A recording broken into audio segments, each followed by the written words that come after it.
രാമായണം, സീതാ സ്വയംവരം. ഭഗവാൻ അങ്ങനെ ബാലകാണ്ഡത്തു നിന്നും തൻ്റെ ബാല്യകാലം കഴിഞ്ഞ് വിശ്വാമിത്ര മഹർഷിയോടും കൂടി യാഗരക്ഷ ചെയ്യാൻ വേണ്ടി പോവുകയാണ്. അതിനുശേഷം പിന്നെ നേരെ പോകുന്നത് മിഥിലയിലേക്കാണ്.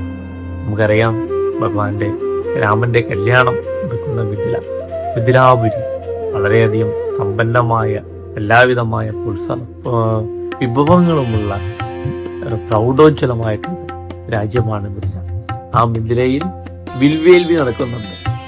ശൈവ സംബന്ധമായ ആ വില്ല് അതാരാണോ എടുത്തു കുളിക്കുന്നത് അവരെ തൻ്റെ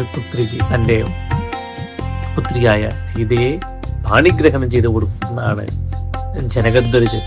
മിഥിലാപുരി ജനകത്വജനായ ജനകന്റെ കൽപ്പന.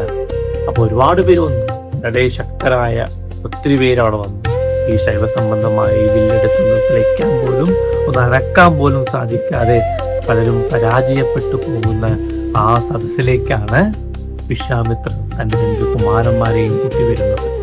ശ്രീരാമസ്വാമി തൻ്റെ കൈയും കാലുമെല്ലാം കഴുകാൻ വേണ്ടി പൊയ്കയിലേക്ക് നോക്കി. പൊയ്കയിലേക്ക് നോക്കുന്ന സമയത്ത് അതാ കാണുന്നു മണിമാളിക ഇരുന്നു കൊണ്ട് സീതാദേവി ആ പൊയ്കയിലൂടെ നോട്ടം. അപ്പൊ ഇവരുടെ 2 പേരുടെയും ആ നോട്ടം ഇവിടെ വർണ്ണിക്കുന്നത് ഈ ജലത്തിലൂടെയാണ്. ഇതിലൂടെ അവർ തമ്മിൽ കാണുകയും അവിടെ സീതയ്ക്കും രാമനോടും പ്രണയം തോന്നുന്ന ഒരു വർണ്ണന കൂടി നമുക്ക് രാമായണത്തിൽ കാണാൻ പറ്റും. അത് കഴിഞ്ഞ് ഭഗവാനും അവിടെ ആ നോട്ടം കണ്ട് 2 പേരും മിഥിലയിലേക്ക് പോകുന്നു.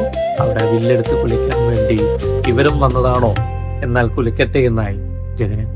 ഭഗവാൻ 3 പ്രദക്ഷിണം വന്ന് ആ വില്ലെടുത്ത് അങ്ങ് കുളിക്കുകയും ചെയ്യുന്നു.